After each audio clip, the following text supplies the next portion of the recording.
Oi, pessoal do segundo ano.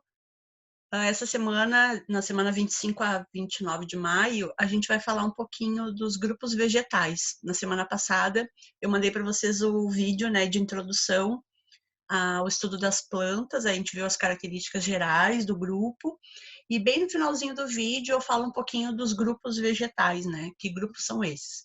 Então, eu até coloquei aqui no início, né, da apresentação, esse cladograma, né, essa árvore filogenética que vocês têm lá no material de vocês, né, no capítulo 16, que fala um pouquinho desse parentesco entre os grupos vegetais. Então, a gente, nesse vídeo, vai falar um pouquinho sobre isso, tá? Sobre as características desses grupos. Então, para a gente começar, deixa eu só mudar aqui meu ponteiro para ficar melhor para vocês. Isso aqui. Então, a gente tem 4 grupos vegetais, né? 4 grandes grupos vegetais. Lembrando que 2 deles, briófitas e pteridófitas, não são grupos monofiléticos, tá? Eles são grupos artificiais. E se a gente voltar aqui um pouquinho na filogenia, dá para ver por quê, ó. Porque esses 3 grupos aqui que são nomeados briófitas ou são classificados dentro de briófitas por não terem vasos condutores de seiva, eles não têm um parentesco único exclusivo, ó. Então tá aqui o parente de hepáticas, tá aqui o parente de musgos e tá aqui o parente de antóceros. Então eles são nomeados dentro desse grupo por essa característica aqui, mas eles não formam um grupo natural. E as pteridófitas, a mesma situação, ó. Elas são colocadas aqui porque elas ainda não têm sementes, né?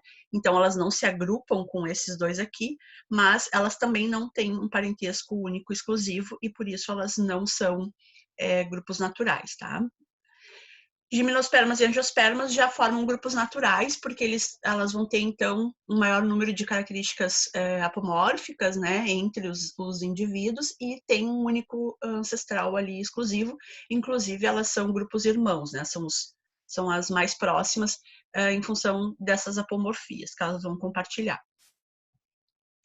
Bom, vamos começar com as briófitas, tá? As briófitas, então, que é esse grupo artificial, né? Ela é um grupo polifilético, não apresenta vasos condutores de seiva e não apresenta sementes, tá? Então, é um grupo que não vai ter o desenvolvimento de sementes. A reprodução delas, a gente vai falar um pouquinho depois, ela é feita por esporos, né, inicialmente, e depois pela união de gametas. Todas as plantas, a gente viu no vídeo anterior, né, elas vão ter alternância de gerações. Então, elas vão ter uma fase sexuada e uma fase assexuada no ciclo, tá? E nas briófitas não vai ser diferente. A única diferença, né, em relação às plantas que a gente convive mais e que são mais do nosso dia a dia, é que elas não desenvolvem essa estrutura protetora do embrião. Tá? O embrião é desenvolvido dentro do corpo da mãe, por isso que elas são embriófitas, mas não nessas estruturas específicas aqui protetoras que são as sementes. A água e os nutrientes vão ser transportados de célula para célula, já que elas não têm vasos condutores.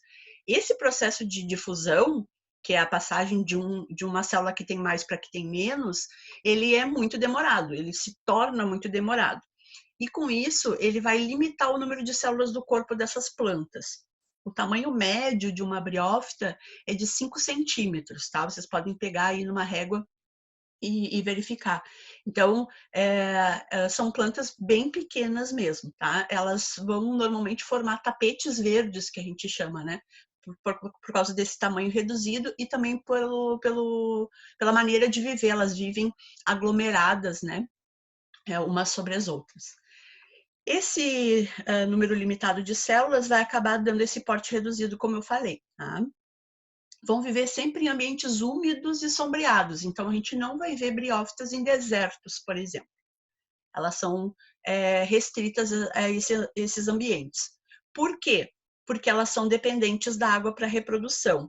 A locomoção dos gametas na fase sexuada é dependente da água. Os gametas, eles são flagelados. E com isso, então, elas ficam vinculadas ao acúmulo de água ou à presença de água de maneira mais volumosa para que haja reprodução sexuada. Então, por isso que a gente não vai ter briófitas em desertos, por exemplo, ou em locais que sejam, então, mais abertos, né, com maior incidência de sol. Aqui o corpo dela, tá? Aqui a gente tem as duas fases.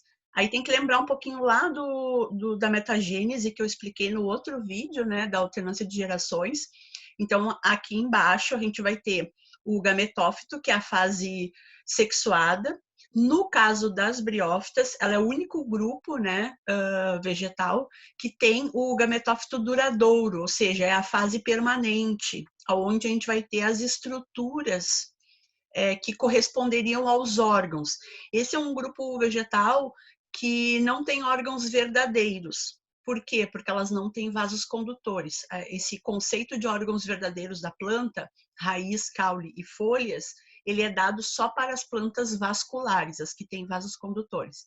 As que não têm órgãos verdadeiros, mas elas têm estruturas que vão desempenhar essas funções. Então, de fixação, absorção de nutrientes, realização da fotossíntese, sustentação, isso tem que ser feito de alguma maneira.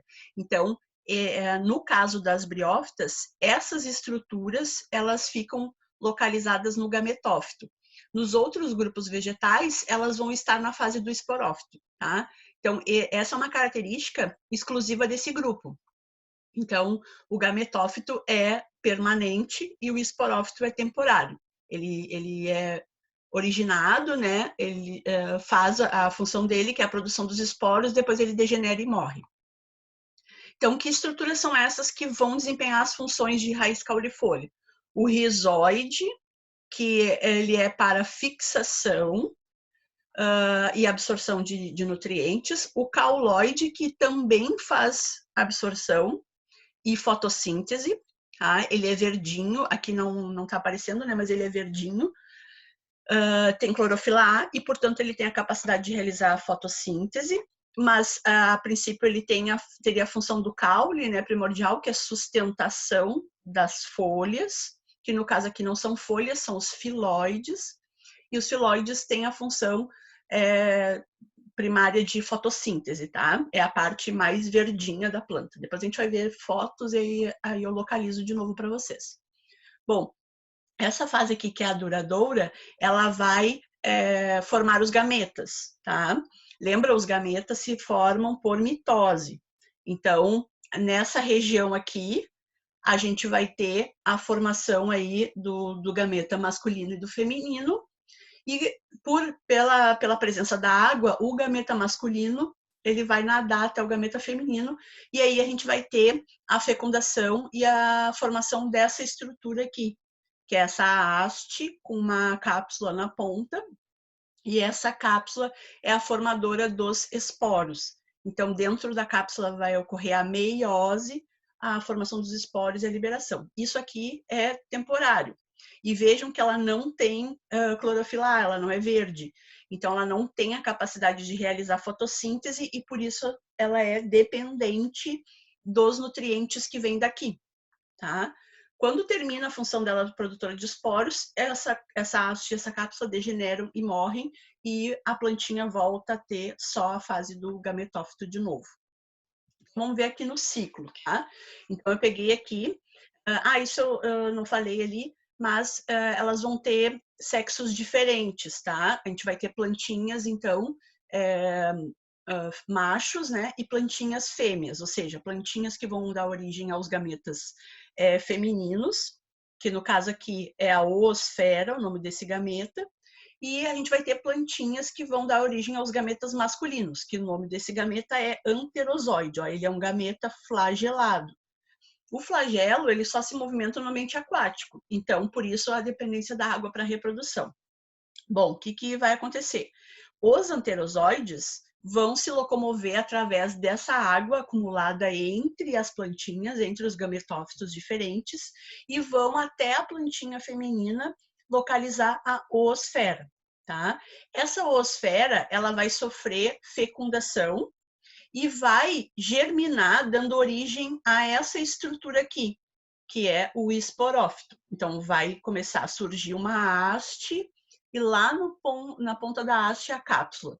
Então, toda vez que eu enxergar um musgo, que no caso aqui a plantinha que eu estou usando é um musgo, tá, pessoal? É do grupo dos musgos.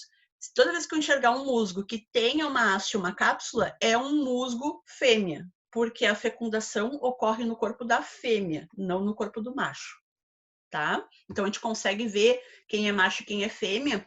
Claro, se a gente conseguir enxergar essa parte da formação dos gametas, a gente consegue ver, ó, eles são diferentes, né? Mas se a gente não enxergar essa fase aqui, a gente já enxergar com o esporófito, quem tem esporófito é fêmea, quem não tem é macho, tá? Então, lá na cápsula vai ocorrer a meiose, né, das células que estão no interior da cápsula, e essas células originadas da meiose são os esporos. Cada esporo liberado com a abertura da cápsula, a ponta da cápsula é chamada de calíptra, e ela se abre, essa calíptra, liberando os esporos. Então, cada esporozinho desse vai germinar, vai se instalar num ponto que não é muito distante, né, um ponto próximo dos outros que já existem, e vai originar o protonema, que seria o primeiro rizoide, tá? Que vai fixar, então, essa plantinha nova no solo, e depois a gente tem o desenvolvimento do cauloide e do filóide. E aí a gente tem um novo gametófito, e dando origem, reiniciando o ciclo. Tá? Então a gente tem aqui a fase assexuada, né, que dá origem aos esporos, e a fase sexuada, que dá origem aos gametas. Tá? Lembrando, pessoal, até comentei com vocês na nossa aula presencial, nossa videoaula lá da transmissão ao vivo, que a gente não precisa decorar isso, tá? Só precisa saber isso quem trabalha com isso. É só para a gente ter uma ideia de como que é esse ciclo e por que essa dependência da água para essas plantas, né? Por que elas não ocorrem em ambientes mais áridos, tá? Bom, aqui é a diversidade das briófitas, aqueles 3 grupos que estão lá na filogenia, né? Então, o grupo das hepáticas são essas que têm esse gametófito, tá? Essa parte achatadinha aqui, que parece uma folha, que está bem próxima do chão, é o gametófito. Ele é bem diferente daquele que a gente viu no ciclo aqui anterior, ó. O gametófito aqui, ele é ereto, né? Aqui ele é achatado, tá? Então, ele fica rente ao chão. E o esporófito, então, ele vai formar a haste e essa bolsinha aqui na ponta, tá? Que no caso aqui parece um guarda-chuvinha, né? Ou até uma palmeirinha, né? Parece uma arvorezinha, o esporófito, tá? Então, aqui a gente tem esse grupo das hepáticas, tá? Depois os musgos, que a gente viu ali no ciclo, o grupo dos musgos é o mais representativo. Então, a maioria das informações sobre as briófitas vai vir relacionada a esse grupo, ao grupo dos musgos, tá? Então, ele vai ter o esporófito, o gametófito ereto, que é aquele das folhinhas, né, dos filoidinhos, e o esporófito também, né, formando uma haste e na ponta da haste a cápsula, tá? Que as cápsulas estão verdes, né, ainda.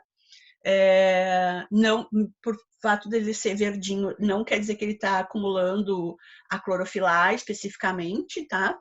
Então, ele não tem clorofila A e por isso ele não tem capacidade fotossintética. Então, ele vai depender dos nutrientes que forem mandados por aqui. E aí ele vai perdendo essa coloração verdinha, vai amadurecendo, e isso quer dizer, então, que vai ocorrer a meiose lá no interior da cápsula.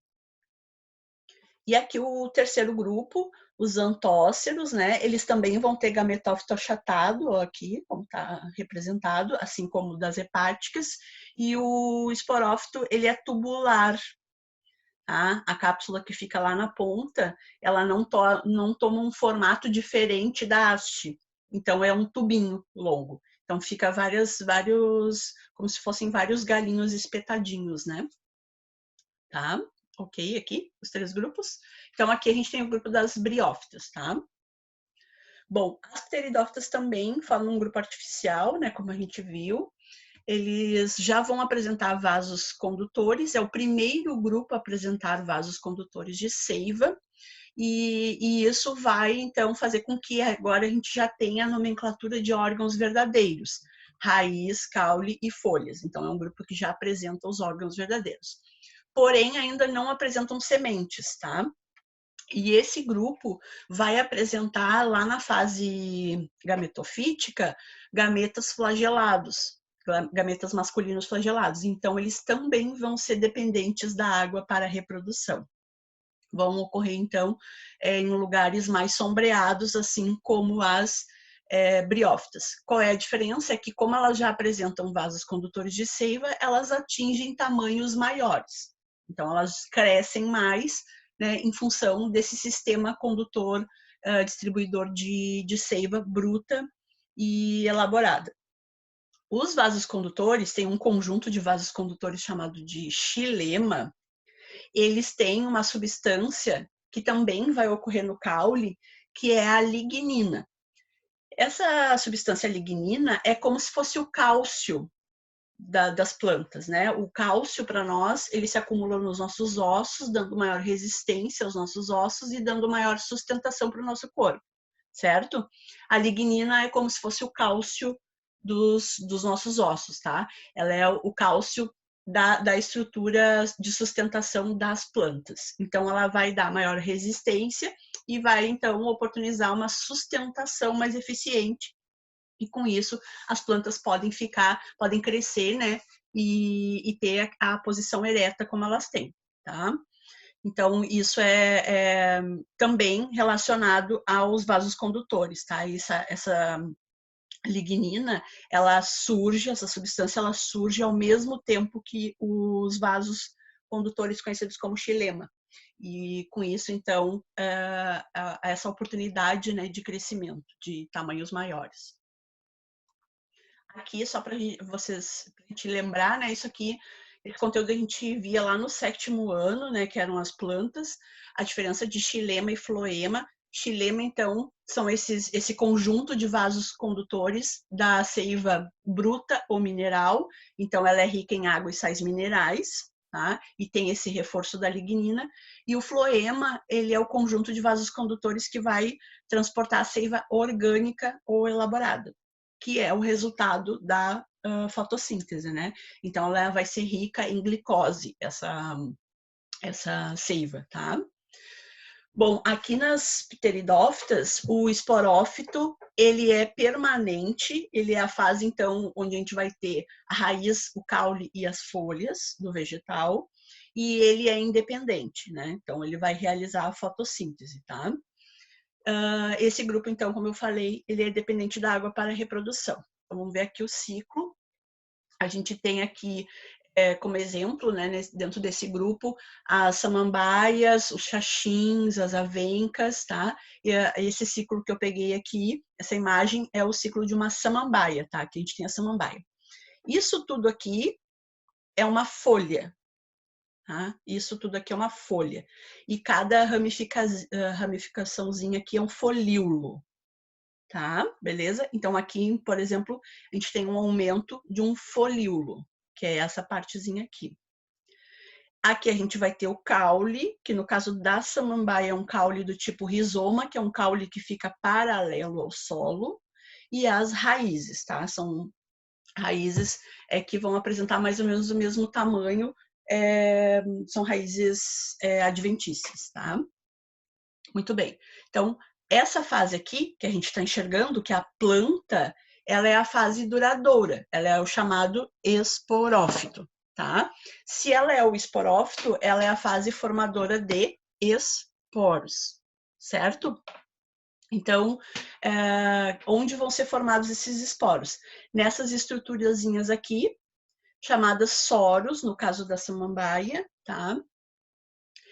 Dentro de cada soro vai ter, então, as células que vão sofrer meiose e vão dar origem aos esporos. Cada esporo vai se fixar num determinado ponto e vai germinar.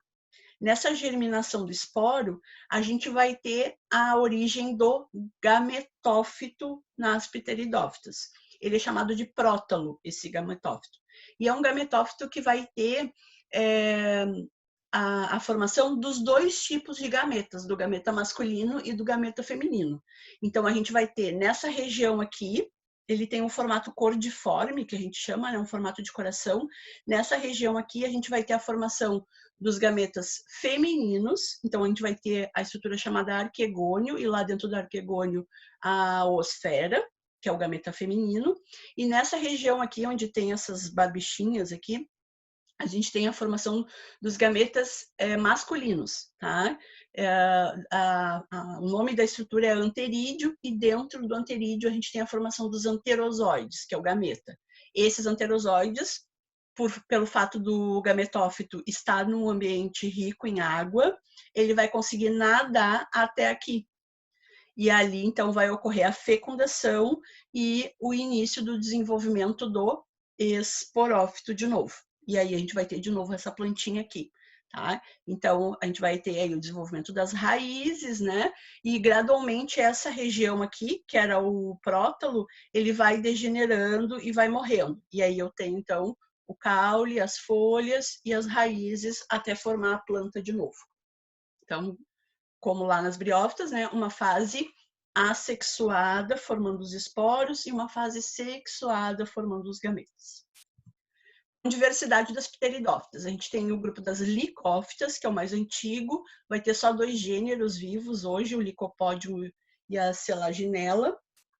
O grupo das monilófitas, que é o mais diversificado, onde a gente vai ter aí as samambaias, os xaxins, avencas, a cavalinha, que ela é um pouco diferente porque ela não tem folhas grandes, né, como a maioria dos representantes desse grupo, tá?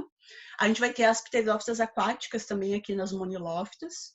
Então, dentro das pteridófitas, a gente vai ter esses 2 grupos, sendo que esse segundo aqui, ele é o mais diversificado, é o mais representativo, tá? E uma outra coisa que também a gente vai sempre ter isso, quando pensa em pteridófita, pensa na samambaia. Ele é o grupo de maior representatividade, tá? Aqui, então, só para a gente ver a diversidade, né? Então, aqui no A, a gente tem um licopódio, que é o do grupo das licófitas, né? Aqui na B, uma selaginella, que também é do grupo das licófitas. Depois, aqui na C, a samambaia. Aqui na D, uma samambaia epífita. A gente tem muito isso aqui em Porto Alegre. Se vocês repararem as árvores, a gente tem muito. Tá? E do lado a gente tem musgos aqui, ó, tá vendo? Que são briófitas. Então, a gente tem muito esse hábito, né, epífitico desses grupos aqui. E depois aqui a cavalinha, ó, para vocês verem que as folhas elas são finas, né? São afiladas, diferente da samambaia e da maioria dos representantes desse grupo, né? Que tem as folhas mais largas, tá? Bom, as gimnospermas, então. As gimnospermas é o grupo dos pinheiros, o grupo dos pinheiros. A gente vai ter, então, esse grupo, ele é monofilético, ele vai apresentar vasos condutores e ele é um grupo que vai apresentar sementes. As sementes, elas surgem nesse grupo aqui, das gimnospermas, né? Pelo menos é o que se acredita que tenha surgido, ou no ancestral, que é mais parecido com esse grupo, das gimnospermas.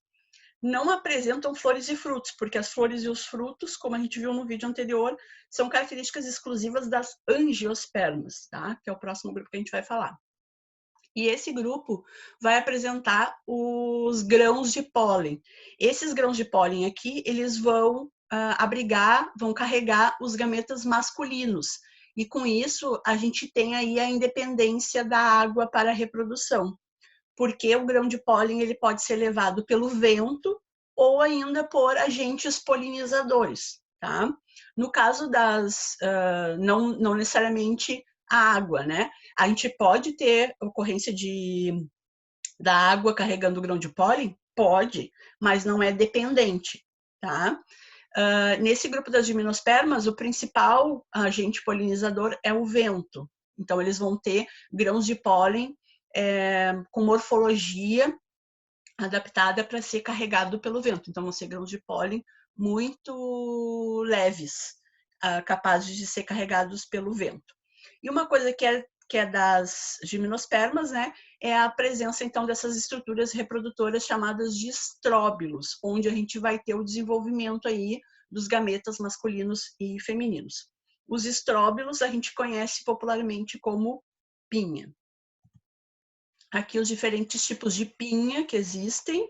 Essa aqui é a mais conhecida, né, que é a do pinus, que é a dos pinheiros, esses que tem essas folhas muito fininhas aqui. Essas folhas, elas são uma adaptação para o tipo de ambiente onde normalmente eles vivem, que são ambientes frios e secos, tá? Aqui o estróbilo do cipreste, aqui o estróbilo da sica, que é uma planta, inclusive, que a gente usa muito em jardinagem aqui em Porto Alegre. Aqui o estróbilo do abeto, que é uma planta aí mais da América do Norte. Aqui o cedro e aqui o ginkgo, que é uma planta, um gênero e um grupo que tem uma única espécie, o ginkgo biloba, que inclusive tem propriedades medicinais, a gente vai falar dele. Então aqui, o grão de pólen é o gametófito masculino, nele então vão ser formados os gametas masculinos, que agora não tem mais o nome de anterozoide, porque ele não tem flagelo, tá? E o grão de pólen, no caso das gimnospermas, é levado pelo vento. Quando ele encontra o óvulo, tá? O grão de pólen, então, ele vai formar um tubinho, um canal, que vai conectar o gameta masculino ao feminino. E isso sem precisar da água. Por isso que nesse grupo a gente já tem a independência da água para a reprodução. E nesse grupo, como a gente tem o desenvolvimento da semente, a semente é uma estrutura que vai proteger o embrião. Ela vai abrigar esse embrião e vai, então, dar condições para esse embrião durante um determinado tempo, até que ele se instale num determinado lugar e possa começar a sua germinação, né, o seu desenvolvimento de fato. Tá? Então, dentro da semente, a gente vai ter uma substância nutritiva, que é chamada de endosperma, e mais o embrião, tá? que vai então formar a nova plantinha, né? O óvulo ele vai se originar, a semente, perdão, o embrião se origina da fecundação, né, da oosfera, pelo gameta masculino, que veio lá no grão de pólen, e no caso aqui, o termo óvulo é utilizado para o gametófito feminino, tá? No nosso caso, nós, os animais, o óvulo já é o gameta feminino, né? No caso aqui das plantas, o gameta feminino é sempre oosfera, tá? O óvulo é a estrutura, então, que forma as oosferas nas plantas. Aqui, rapidamente, o ciclo das gimnospermas. Usei a araucária. A araucária é uma planta que a gente tem aqui, é o pinheiro, né? Ele é chamado de pinheiro do Paraná, o pinheiro brasileiro, mas ele é uma conífera, uma planta do grupo das coníferas, e a gente tem aqui no Rio Grande do Sul, principalmente na região da Serra, né? E é uma planta da onde a gente extrai o pinhão, que é uma semente comestível. Essas sementes comestíveis nas gimnospermas é muito raro, tá? A maioria das sementes não atrai agentes que sejam interessados por elas para usar como alimento, e por isso, então, que as gimnospermas acabam sendo tão dependentes do vento, já que ela tem poucos animais que são atraídos para usar, né, elas como recurso. Então, a gente vai ter aqui a planta masculina, e aí a gente vai ter o estróbilo masculino, ele é mais alongado. O estróbilo feminino, ele tem aquele formatinho básico de pinha, né, que a gente já conhece, que nem aqueles enfeites de Natal. Ele é mais largo. Tá? Aqui, então, no estróbilo masculino, a gente vai ter a formação, então, da estrutura formadora dos grãos de pólen. Em cada uma das escamas desse estróbilo aqui, a gente tem a formação dessas estruturas que vão formar os grãos de pólen. O grão de pólen, ele tem essas duas abinhas aqui, parecem duas orelhinhas, mas são abinhas aerodinâmicas para que ele seja levado pelo vento com mais eficiência, tá? E nas escamas do estróbilo feminino, a gente vai ter a formação, então, da estrutura produtora dos óvulos e, dentro do óvulo, a oosfera, né, que é o gameta feminino. Então, quando o grão de pólen se aproxima do óvulo, ele emite um tubo, que é o tubo polínico, e através desse tubo ele manda os gametas masculinos para o interior aqui do óvulo. E lá no interior do óvulo a gente vai ter a fecundação, tá? Do óvulo fecundado a gente tem o desenvolvimento do embrião e ao redor desse embrião o endosperma, que é essa substância nutritiva que vai dar esses nutrientes para o embrião até que essa semente possa, então, se fixar em um determinado ponto, germinar, dando origem a uma nova planta. Então, fase do esporófito, a produtora dos esporos, que vão dar origem aos gametófitos, e aí, então, a gente tem, de novo, a planta. A fase esporofítica, fase gametofítica. Diversidade, então, nesse grupo. A gente vai ter cicas, que fazem parte desse grupo das cicadáceas, tá? Essa que parece uma palmeira que não cresce, né? Mas ela é uma gimnosperma. A espécie que a gente tem e usa aqui na ornamentação é a Cicas revoluta, que é essa que dá esse estróbilo arredondado, tá? Mas a gente tem algumas espécies de cica que esse estróbilo ele é um pouco mais alongado, assim. E a gente usa bastante, então, aqui nas jardinagens, né, como planta ornamental. Depois a gente tem aqui o grupo das guinetófitas, que eles vão ter esses estróbilos aqui que lembram o aspecto de uma flor. Essa espécie aqui, ela é uma espécie do deserto da Namíbia.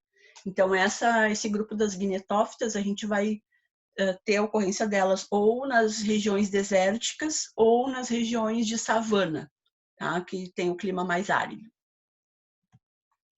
As coníferas, que é o grupo mais diversificado, né, de todos das gimnospermas. Então, a gente vai ter ciprestes, sequoias, araucárias. Aqui eu coloquei fotos das araucárias aqui da nossa Serra Gaúcha, tá? Da araucária angustifolia, que é uma espécie nativa aqui do Brasil, e da onde a gente extrai o pinhão, que a gente come, né, agora no inverno, tá?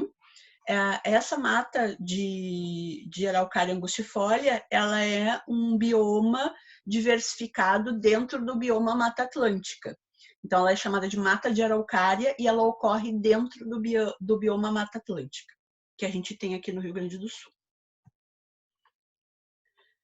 Aqui uma sequoia, para vocês verem a altura que ela tem, né? Ó, em relação às pessoas e carros aqui, sequoia.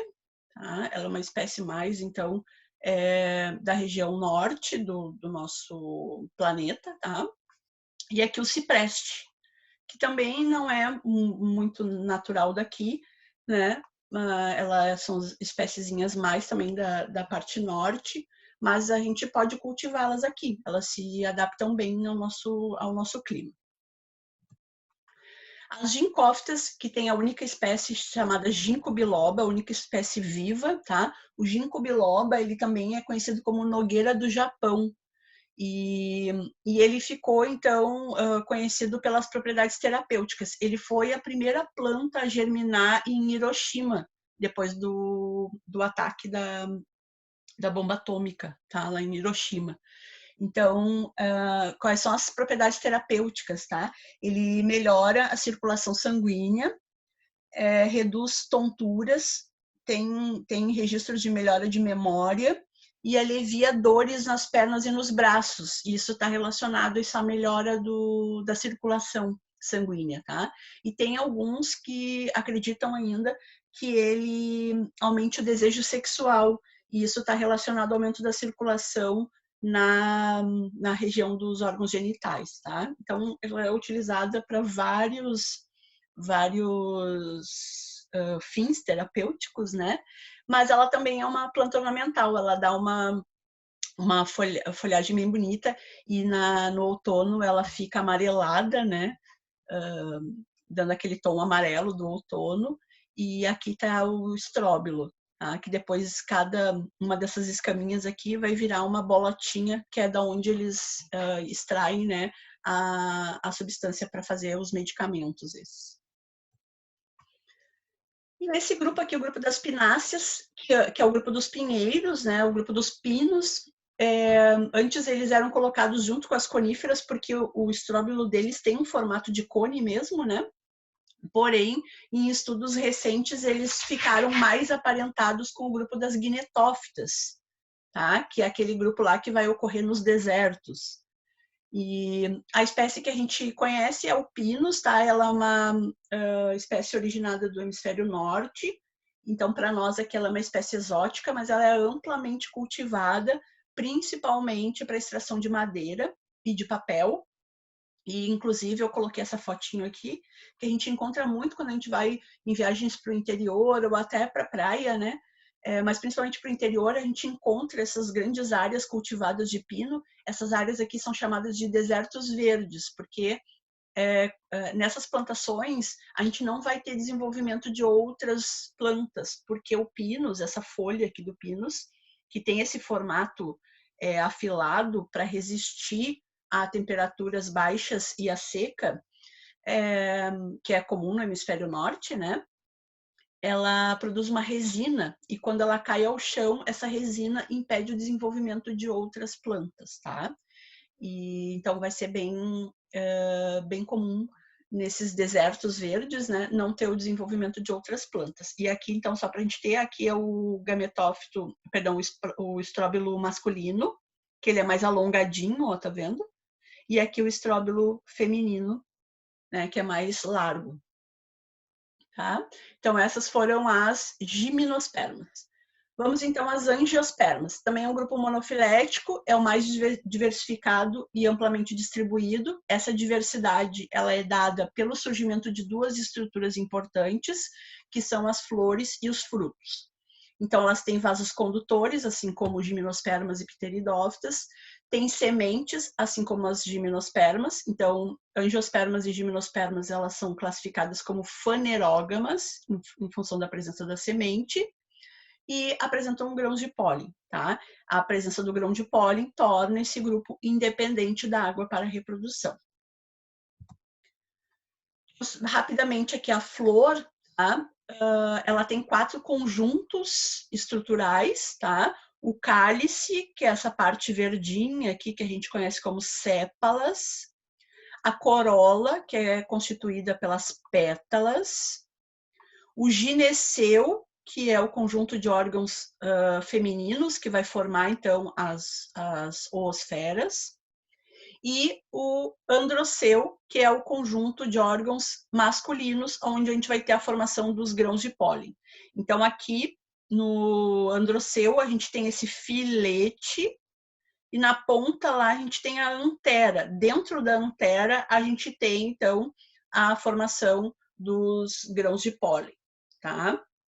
E aqui no gineceu, aqui tem o aumento do gineceu, né? A gente tem a abertura do gineceu, que é o estigma, esse canal, que é o estilete, e lá na base a gente vai ter, então, o óvulo, o ovário, perdão, dentro do ovário o óvulo, e cada óvulo vai formar as oosferas, que vão ser os gametas femininos, tá?